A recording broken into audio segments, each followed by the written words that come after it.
एक message court की तरफ से आ जाएगा और ये सुप्रीम फैसला होगा।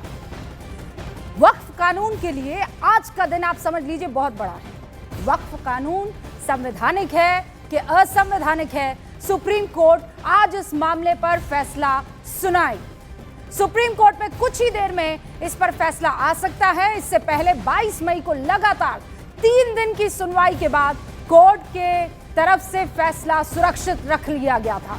और पिछली सुनवाई में आपको याद दिला देना चाहती हूं, याचिकाकर्ताओं ने कानून को मुसलमानों के अधिकारों का हनन बताया था, अधिकारों के खिलाफ इसे बताया था और अंतरिम रोक लगाने की मांग की थी।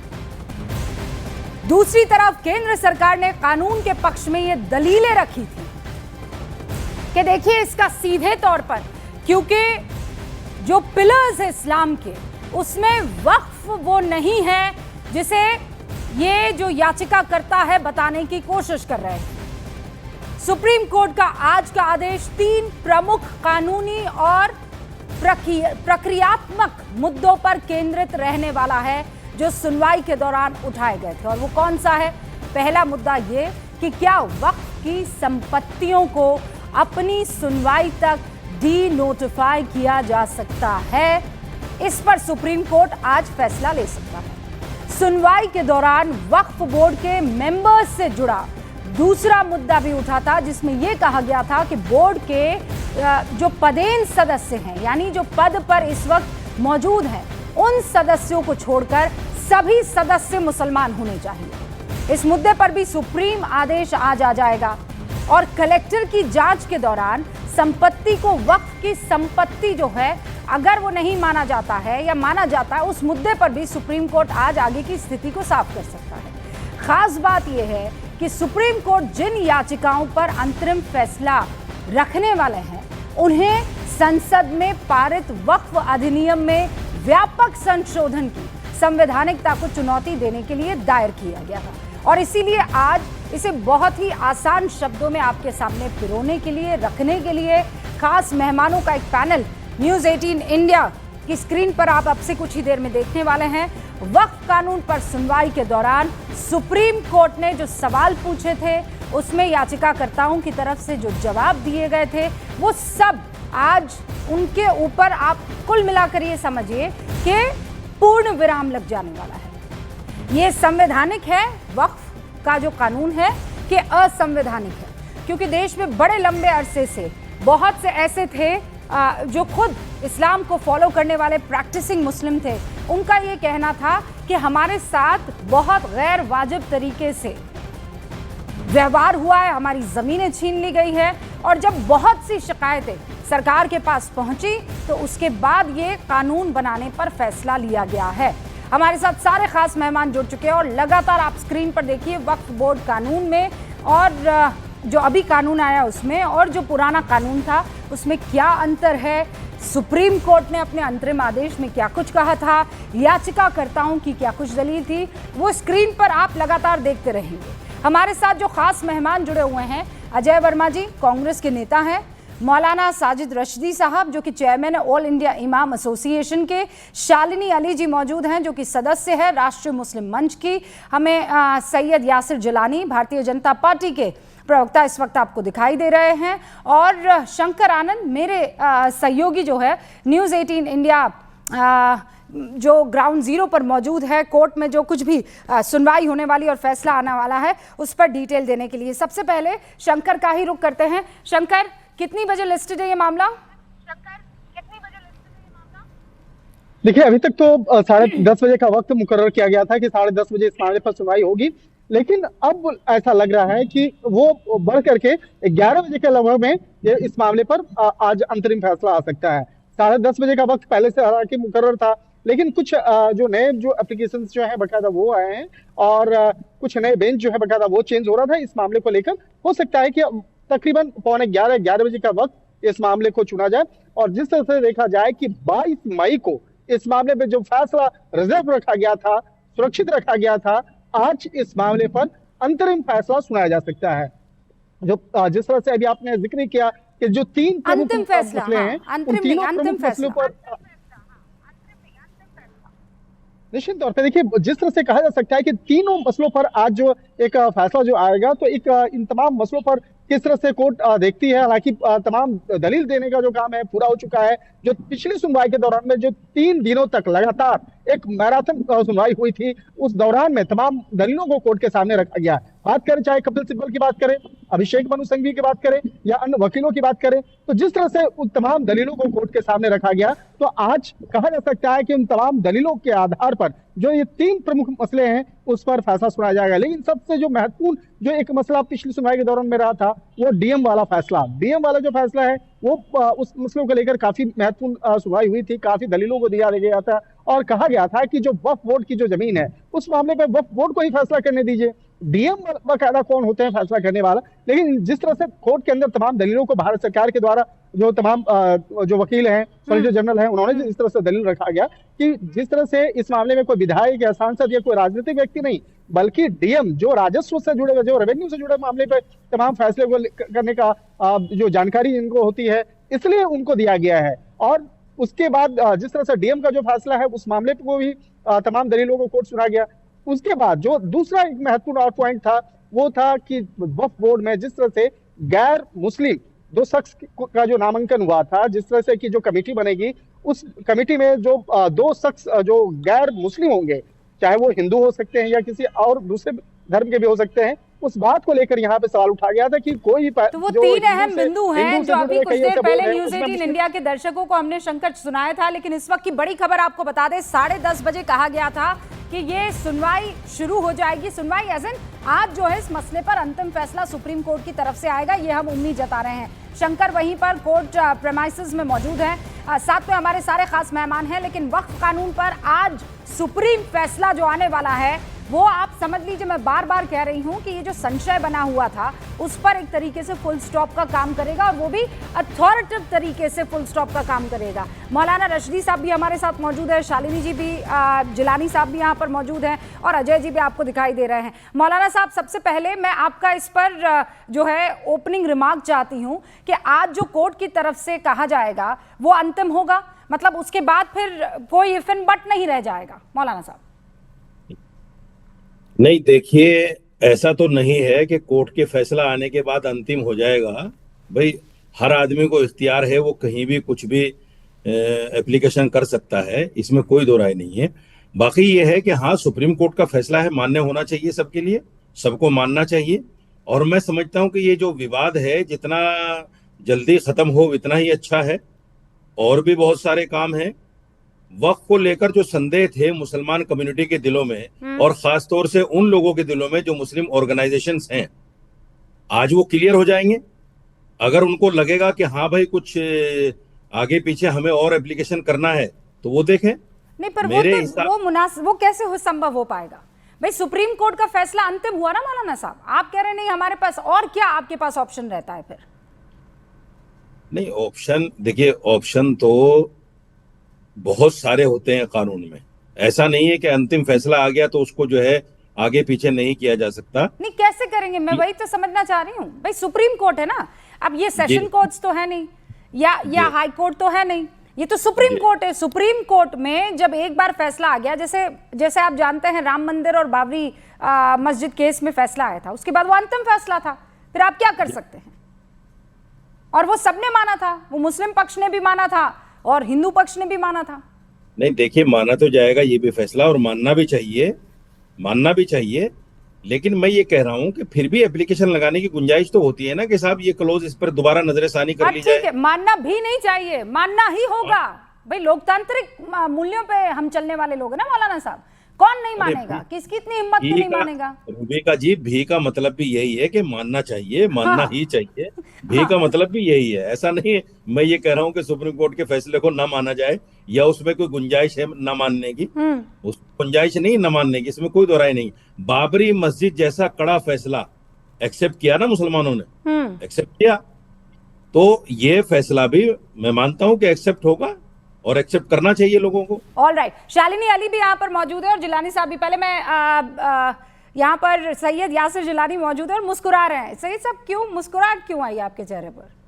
देखिए रूबिका जी, अभी मौलाना साहब की बात मैं सुन रहा था, हमने लीगल एस्पेक्ट्स पे इस पे बहुत चर्चा करी है और लीगल एस्पेक्ट्स पे जो सर्वोच्च अदालत है, सुप्रीम कोर्ट है, उसमें आज अंतरिम फैसला आने जा रहा है और वो फैसला मान्य होगा। मैं मुस्कुरा इसलिए रहा था कि अभी भी ये कुछ बिंदु पे चर्चा करना मौलाना साहब चाहते हैं। इन्होंने एक अल्फाज बोला कि मुस्लिम ऑर्गेनाइजेशन क्या भारत के लोकतंत्र को तो मानता है ना, बाबा साहब भीमराव अंबेडकर ने जो संविधान दिया उसको मानता है, तो सर्वोच्च अदालत के फैसले को भी मानेगा। और सुप्रीम कोर्ट के फैसले पे भी अभी भी अगर कोई सवाल कर रहा है तो मुझे मुस्कुराहट उस पे आएगी, क्योंकि आप दो तरह की बात हिंदुस्तान में रह के नहीं कर सकते। हिंदुस्तान में बार बार जो सवाल आया, ये जो मुस्लिम संगठन आप कह रहे हैं और जितने भी लोग हैं वो दलील क्या दे रहे हैं कि भाई या इसमें गैर मुस्लिम क्यों आप लेकर आ रहे हैं, डिस्ट्रिक्ट मजिस्ट्रेट को आप इतनी क्यों ताकत दे रहे हैं। ये सारे मुद्दे हैं जिस पर बार बार इस तरीके के सवाल उठाए जा रहे हैं। देखिए, ये सवाल कौन लोग उठा रहे हैं? जिनके पास पिछले कई दशकों से वक्फ बोर्ड की मालिकाना पूरा व्यवस्था था, जो चाहते तो भारत के उन गरीब, मिस्कीन, बेवा मुसलमानों को बड़ा कर सकते थे, उनको ताकत दे सकते थे, उन्हें संबल देके उन्हें एस्टैब्लिश कर सकते थे, जिन्होंने आंदोलन पार्क से लेके जाफराबाद तक की जमीन दिल्ली में बेच दी, जिन्होंने लखनऊ से गाजियाबाद तक की वक्फ की संपत्ति को भूमाफियाओं को बेच दी, जिन्होंने आसाम में पूरी की पूरी जो फैंसी बाजार मार्केट है वहां के लैंड को भूमाफियाओं के हाथों बेच दिया। तमिलनाडु, केरला और तमाम ऐसे राजस्थान से लेके महाराष्ट्र तक राज्य हैं जहां पे एक पूरी लंबी फहरिस्त है। उन मुस्लिम ऑर्गेनाइजेशन के कर्ता धर्ता या स्वयंभू जो अपने आप को कायदे मिल्लत समझते हैं, उन्होंने तो कभी इन मिस्कीन बेवा मुसलमानों को कुछ समझा नहीं। अगर आपने नहीं समझा है तो अब अदालत के जरिए अगर जब आपके अख्तियार में था तब आप ना इंसाफी करते रहे, और अब जब इंसाफ की बारी आई है तो आप इसे एक अलग एंगल देने की कोशिश कर रहे हैं। अजय जी, दो बड़े अधिवक्ता जो हैं, दो बड़े जो लॉयर्स हैं, जो कानून को बहुत अच्छे से समझते हैं, कांग्रेस पार्टी के बड़े लीडर्स हैं, हालांकि यहाँ पर वो पक्ष मुस्लिम संस्थाओं की तरफ से, ऑर्गेनाइजेशन की तरफ से रख रहे हैं। सवाल बार बार कांग्रेस पर यही उठता रहा है कि मुसलमानों को सिर्फ लॉलीपॉप दिखाया गया है, असल में उनके हक की लड़ाई वो कभी नहीं लड़ पाए। ये आरोप हमेशा लगता रहा है आपकी पार्टी पर। देखिए रूबिका जी, आरोप लगाना बहुत आसान है और लोग लगाते रहते हैं। सत्ता जो करेगा उसके ऊपर आरोप लगेंगे। थोड़ा सा बेसिक देखिए, आपको पता है या कुछ बुद्धिजीवी को पता है या कुछ क्लास को पता है, भारत की 145 करोड़ की आबादी जो 70% करीब गरीबी रेखा के आसपास है, उसको ये जानकारी होनी चाहिए कि वक्फ को मुस्लिम कानून द्वारा पवित्र धार्मिक या धर्मार्थ के रूप में मान्यता प्राप्त किसी भी उद्देश्य के लिए किसी भी चलिए अचल संपत्ति के किसी भी व्यक्ति द्वारा स्थायी समर्पण के रूप में परिभाषित किया गया है। अब मैं ये बताना चाहता हूँ कि भारत का संविधान, बाबा साहब भीमराव अम्बेडकर का संविधान किसी भी व्यक्ति को, हिंदू, मुस्लिम, सिख, ईसाई, बौद्ध, पारसी को 2 नंबर का नागरिकता नहीं अधिकार देता। सबको ये देता कि समानता का अधिकार बाबा साहब का संविधान देता है जो हिंदुस्तान में रहते हैं। क्योंकि यहाँ वेस्ट लोकतंत्र है, यहाँ डिक्टेटरशिप नहीं है जर्मन की तरह। आपको याद होना चाहिए कि 1913 में मुस्लिम वक्फ वैधीकरण अधिनियम लागू हुआ था और इसे अधिनियम को, मुस्लिम भी इसी भारत का नागरिक है, देश का नागरिक है, संसार का नागरिक है।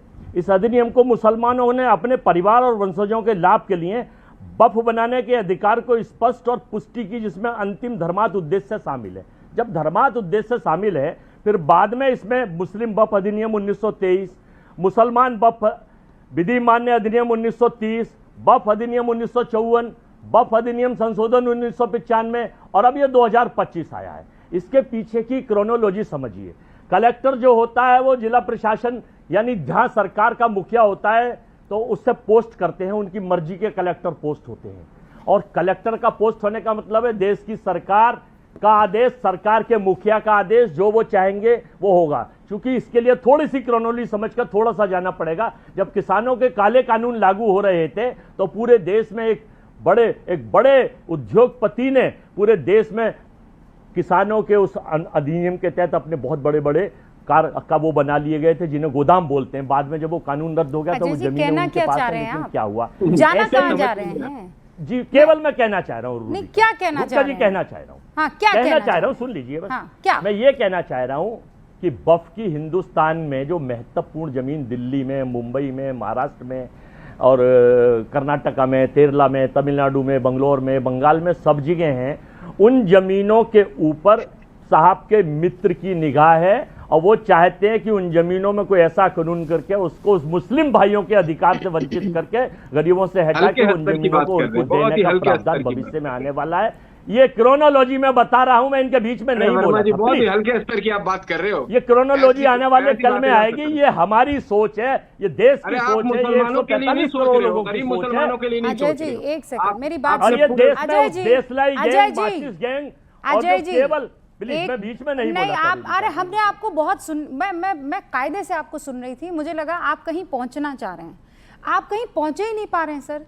वो बी ग्रेड फिल्म का 3rd क्लास स्क्रिप्ट राइटर जो होता है ना, जो एक प्लॉट बनाता है, अजीब व गरीब प्लॉट, आपको ये अधिकार है, आप इसे नहीं अजय जी मैं आपके लिए नहीं बोल रही हूँ, पर ये जो आपने लॉजिक रखा है वो बिल्कुल कुछ ऐसा ही था। बी ग्रेड फिल्म के 3rd ग्रेड स्क्रिप्ट राइटर की एक तरफ से एक प्लॉट बनाया गया और वो प्लॉट आपने सामने परोस दिया। मुझे ये बताइए अजय जी, यहाँ पर मैं देखिए ऐसा कहते हैं एंकर का कोई धर्म नहीं होता है, कोई मजहब नहीं होता है जब वो चेयर पर बैठता है, जी बिल्कुल राइट। लेकिन मैं आपको ये बताती हूँ ना, मैं फख्र से कहती हूँ कि मैं मुसलमान हूँ। यासिर जिलानी यहाँ बैठे हुए हैं वो भी मुसलमान है, शालिनी जी जो बैठी हुई है मुसलमान, मौलाना साहब जो प्रैक्टिसिंग मुसलमान, मौलाना साहब माशाल्लाह से प्रैक्टिसिंग मुसलमान है। हम 4 लोग आपको बैठ के यहाँ पर दिल पर हाथ रखकर सच्चाई से बता सकते हैं Ajay ji, you know nothing about Waqf and the way the Waqf was working. आप प्लीज इस बात को समझिए, मौलाना साहब भी इस बात को मानते हैं। अगर हम चारों के इस्लाम में वक्फ जो एक इंपॉर्टेंट एस्पेक्ट सर पकड़े हुए हैं, अगर उस पर इन तमाम पदाधिकारियों ने वक्फ के काम किया होता तो आज इस्लाम में मुफलिसी नहीं होती, आज मेरी बेवा जो बहनें हैं आज वो दुखी नहीं होती, आज सारी बच्चियां सारे बच्चे मुसलमान धर्म से जो ताल्लुक रखते हैं सर, इंजीनियर, डॉक्टर और न जाने क्या क्या बन गए होते। इतनी वक्फ के पास प्रॉपर्टी है, 3रे नंबर पर है वक्फ की प्रॉपर्टी पूरे हिंदुस्तान में। आप समझिए इस बात को। और वक्फ किस लिए होता है? तैयार है। वक्फ किसके लिए होता है? गरीबों के काम आ सके वो संपत्ति, उससे उपजने वाली जितना भी प्रॉफिट है उसका इस्तेमाल गरीबों के लिए होना चाहिए। कितने कॉलेजेस है मुझे बताइए अजय जी, बताइए मुसलमानों के लिए कितने कॉलेजेस, कितनी यूनिवर्सिटी, कितने स्कूल, कितने हॉस्टल, कितनी धर्मशालाएं हैं इस पूरे हिंदुस्तान में, वक्फ की इतनी सारी प्रॉपर्टी होने के बावजूद। रूबिका जी देखिए, भारत का संविधान और फ्रीडम ऑफ स्पीच देता है, एंकर को अपनी बात पूछने का, अपने तरीके से रखने का हक देता है, लेकिन जो नागरिक है भारत का, ये किसी पार्टी का प्रतिनिधित्व करता है, प्रवक्ता है, नेता है, उसको भी अपनी तरीके से रखने का, समझदारी से काम लेना जान गया है, उसे पता है कि समझदारी से काम कैसे लेना है। आप भड़काते रहिए, वो भड़कने वाला नहीं है। हिंदुस्तान में मैं आपको बताती हूँ, ये हम भड़काने वाला काम नहीं कर रहे, हम आईना है दिखा रहे हैं। क्या मतलब है सेकंड सिटीजनशिप? ये वक्फ के लोग हैं जिन्होंने मुसलमानों को सेकंड सिटीजनशिप देने की कोशिश की है। उन्हीं की जमीनें हड़प बदलते हैं, बदलते रहिए। एक बड़ी खबर मैं दे दूं, उसके बाद शालिनी जी और मौलाना रशीदी कुछ कहना चाहते हैं। ये आरएएफ देखिए तैनात कर दी गई है। अभी सुप्रीम कोर्ट में इस मसले को लेकर जब फैसले की घड़ी आएगी तो किसी तरह की अनहोनी ना होने पाए, सब कुछ शांति के वातावरण में हो, अमन और चैन बहाली रहे, इसीलिए आरएएफ की तैनाती, यहाँ पर रैपिड एक्शन फोर्स की तैनाती कर दी गई है। आपको यहाँ पर वर्दीधारी तमाम आरएएफ पर्सनल दिखाई दे रहे हैं। ये सुप्रीम कोर्ट के प्रीमाइसेस के तस्वीरें हैं जहां पर आरएएफ तैनात कर दी गई है। शालिनी जी, इस बीच बड़ा सवाल जो यहाँ अजय जी उठाते हुए दिखाई दे रहे हैं, और मौलाना साहब से इसमें डिटेल में मैंने बात नहीं की, पर वो ये कह रहे हैं कि कोर्ट का जो फैसला होगा वो मान्य होगा, लेकिन हमारे पास हक है कि हम दूसरे ऑप्शंस को तलाश सके अगर वो हमारे फेवर का नहीं हुआ तो। रूबिका जी, एक बहुत सिंपल बेसिक सी बात है जो सब लोग समझते और मानते हैं। डीएम जो होते हैं वो एक आईएएस अफसर होते हैं जो एक ओथ ऑफ एलिजेंस लेते हैं, जो कि कहता है कि मैं संविधान के हिसाब से ही चलूंगा। जब गांव में या शहर में, छोटे शहरों में भी कोई मसले मसाइल होते हैं तो सब डीएम के पास जाते हैं। ये तो हम वक्फ की बात कर रहे हैं, अल्लाह की प्रॉपर्टी की बात कर रहे हैं, और उस पे ये लोग विरोध उठा रहे हैं कि हम डीएम के पास नहीं जाएंगे।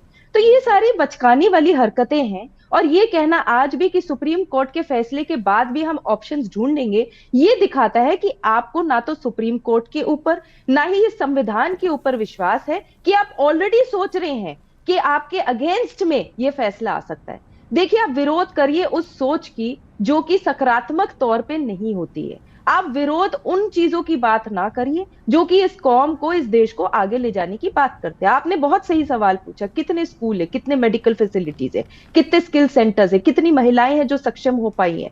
जब वक्फ अमेंडमेंट एक्ट की बात सामने आई थी, उसी दौरान में तो गरीब मुसलमान को समझ में आया कि ये वक्फ से हमारा भी कुछ उद्धार हो सकता है, कि हमें भी, बेवाओं को भी, बच्चियों को भी तालीम मिल सकती है, कि एक बेवा औरत को पेंशन मिल सकती है, या किसी भी मस्जिद के बाहर में या दरगाह के बाहर में जो एनजीओ से दिए हुए हैंडीकैप्ड व्हीकल्स होते हैं उस पे वक्फ बोर्ड का भी बोर्ड आ सकता है।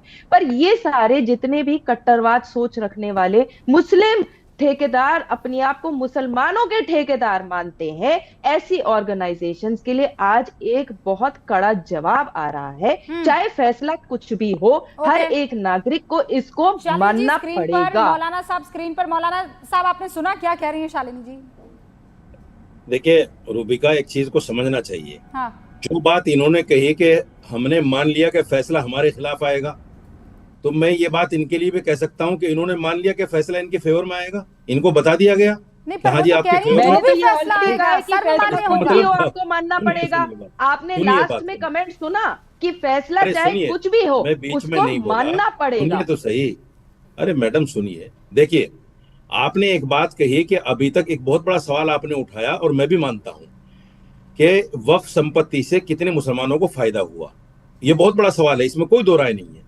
लेकिन आप मुझे बताइए, 1947 के बाद में जब 1962 में कमेटी बनी, 68 में फैसला आया, कानून बना, उसके बाद से मुसलमानों के पास रहा क्या वक्फ?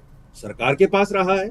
सरकार ने अपने मनमर्जी के चेयरमैन दिए हैं, सरकार ने अपने मनमर्जी के एडमिनिस्ट्रेशन दिए हैं, सरकार ने अपनी मनमर्जी के कानून में गलतियां करी है वो सरकार आज फिर से नहीं, आप इस बात को समझ लीजिए। आज भी वक्फ बोर्ड में धांधलेबाजी हो रही है और वक्फ बोर्ड के चेयरमैन भी इस बात को बोल रहे हैं। शालिनी जी रुकिए ना, पहले मौलाना साहब बोल दें, उसके बाद आप काउंटर कर दीजिए। नहीं होती मैडम, सॉरी। ओके, हाँ देखिए, मैं ये कह रहा हूँ, शुरू से अब तक मुसलमानों के हाथ में वक्फ रहा ही नहीं, सरकार के हाथ में रहा है। सरकार में ने अपनी मर्जी से खुर्द-बुर्द किया है। सरकार ने करोड़ों के मेरे पास 200 प्रॉपर्टीज की लिस्ट है, 200 प्रॉपर्टीज दिल्ली के अंदर, और वो प्राइम लोकेशन की है। सरकारों ने पहले ही कब्जा कर लिया। सवाल ये है, ये एलिगेशन लगाना तो बहुत आसान है कि साहब प्रॉपर्टी से मुसलमान को क्या फायदा हुआ। ये भी तो सोचना पड़ेगा ना कि मुसलमान को फायदा क्यों नहीं हुआ, क्योंकि सरकार के हाथों में थी पहले भी, आज भी सरकार के हाथ में है। कैसे मतलब? पहले समझाइए। नहीं, आप मुझे और तोड़कर समझाए। अगर पहले भी सरकार के हाथ में थी और अभी भी सरकार के हाथ में जा रही है, तो फिर तो कुछ चेंज ही नहीं हुआ। फिर क्यों आपको दर्द हो रहा है? फिर तो वैसा ही रहने दीजिए जैसा चल रहा है।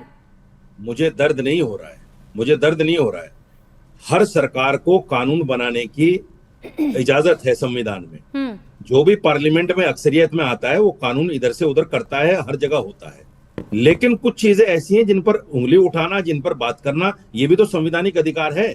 अब जैसे कलेक्टर की बात आई, सवाल ये है कि जब चेयरमैन सरकार का बनता है और वो सरकार के मुताबिक खुर्द-बुर्द करता है, जब कलेक्टर तो सरकार का होता ही होता है, तो वो सरकार के बाहर कैसे चला जाएगा? अगर सरकार कहेगी कि मौलाना साहब, फिर मैं आप मुझे पहले समझाइए, मुझे ये समझाइए कि सरकार का आदमी वहां पर बिठाया हुआ था, तो क्या सरकार के इशारे पर वो ऐसे काम कर रहा था कि तुम अपने दामन भरते चले जाओ, तुम अपने अकाउंट्स भरते चले जाओ, अपने बच्चों को, अपने आसपास के खानदानों को माल से जो है भरते चले जाओ, और गरीबों को, हाँ, और गरीबों को और गरीब करते चले जाओ? ये सरकार की तरफ से निर्देश थे इनको, ये जो बैठे हुए थे कुर्सी पर?